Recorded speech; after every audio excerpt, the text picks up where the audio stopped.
Prime Field. What if I told you the biggest threat to UConn women's basketball isn't South Carolina, UCLA, or even the transfer portal? What if it's the Big East? This is a team that won a national title in 2025, ripped off a 54-game winning streak, went 38-0 before the Final Four, and still looked completely unready for the level of physicality South Carolina brought in Phoenix. So here's the nuclear question. Should UConn leave the Big East for women's basketball? Because if the answer is yes, we're talking about one of the wildest moves in the sport.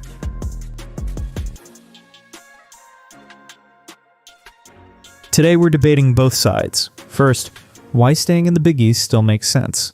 Second, why the Huskies might actually need a tougher league for resume strength, recruiting leverage, TV juice, and tournament prep. And by the end, I'm giving you my prediction plus the one reason this debate is only getting louder after the Paige Bueckers era.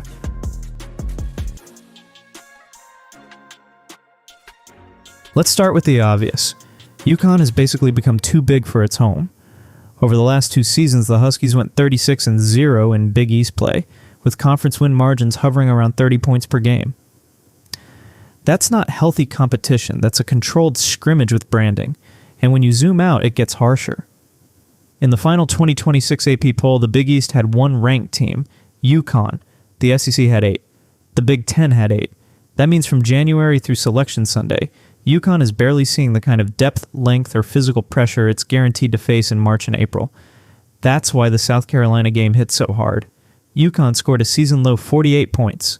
Sarah Strong, AZ Fudd, and Ashlyn Shade combined to shoot 12 for 42. The whole thing looked like a team that had answers for Big East defenses, but not for elite defenses that switch, bump, recover, and make every touch miserable. And this is the core leave the conference argument. If your conference schedule isn't stress testing your weaknesses, then March becomes the lab. And that is a terrible time to discover what doesn't work.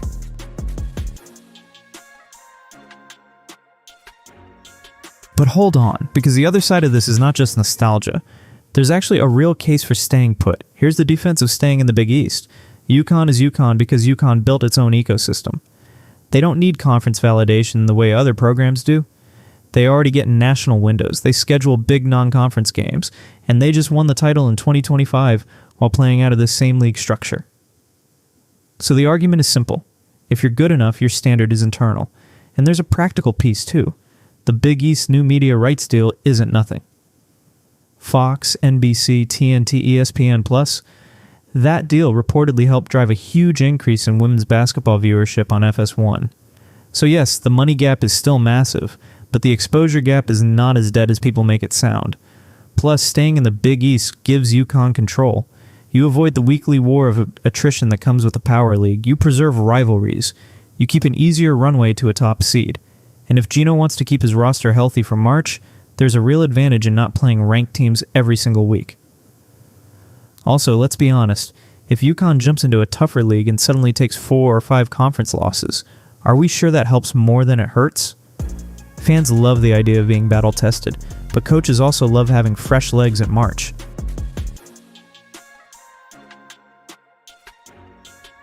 Even if UConn wanted out, this isn't just Geno snapping his fingers and joining the SEC tomorrow. Conference realignment is tied to football, media rights, geography, politics, and whether a league even wants to add a women's basketball powerhouse without the rest of the athletic package. So the real question isn't just should UConn leave, it's whether women's basketball has become important enough for a move like that to happen on its own. And that's what makes this debate so fascinating. The basketball case might be obvious, but the business case is way messier.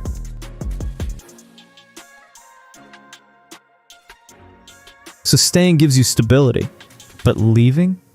Leaving is about the future. And the future might be where this gets scary. This debate stops being theoretical when you talk about money and recruiting, because the SEC just became the first conference to clear $1 billion in annual revenue, with schools getting roughly $72.4 million per year. The Big Ten is right there too, projected even higher per school. Meanwhile, the Big East estimate sits around $6 to $8 million per school. That is not a gap. That's another planet. In the new revenue-sharing era where schools can directly support athletes up to $20.5 million annually, football-backed leagues can absorb that way easier than basketball first leagues can. UConn has brand power. Geno has legacy. But eventually recruits and transfers start asking a brutal question. Can I get elite exposure, elite competition, and elite money somewhere else? And that's where Sarah Strong becomes the symbol of this entire crossroads. With Paige gone and AZ likely moving on soon, the program now revolves around Strong. If UConn wants to keep surrounding her with top-tier talent, is the Big East enough of a platform in the Super League era?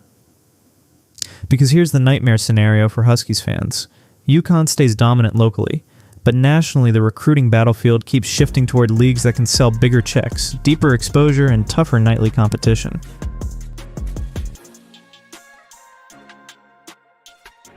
And then there's one more layer to this, the Geno layer. And honestly, that's where this goes from theory to emotion. The 2026 Final Four didn't just end with a loss. It ended with Geno Auriemma's very public meltdown and that awkward verbal clash with Dawn Staley. Geno later apologized, and he should have. But moments like that don't happen in a vacuum. This is also a coach who ripped the NCAA's regional logistics, calling out the two-site format and those 6 a.m. shoot-arounds after poor shooting performances. That sounds like a Hall of Famer who believes the system's no longer set up for elite basketball. So ask yourself this. Was Geno only mad about a handshake? Or was that frustration the leak from a much bigger pressure tank?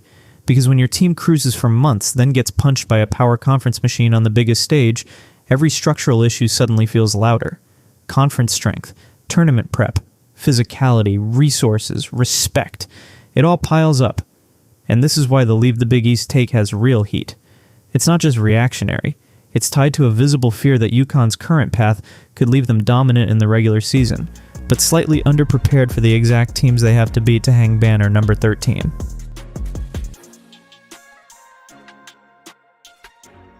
So, should UConn leave? My answer?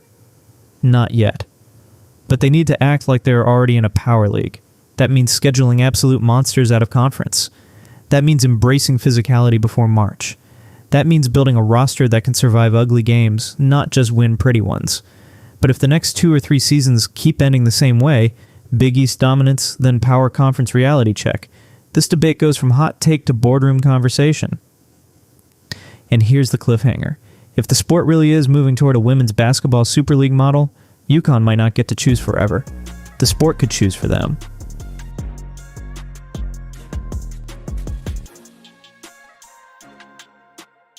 So now I'm throwing it to you. Is the Big East still the right home for UConn women's basketball? Or is staying put slowly lowering the ceiling for the biggest brand in the sport? Subscribe for more women's hoops debates with real stakes, and drop your take in the comments. If UConn joined a tougher league tomorrow, would they be better in March? Or just more beat up by it? Should UConn leave the Big East for women's basketball? Yes, they need tougher competition. No, fix the schedule and stay put. Prime Field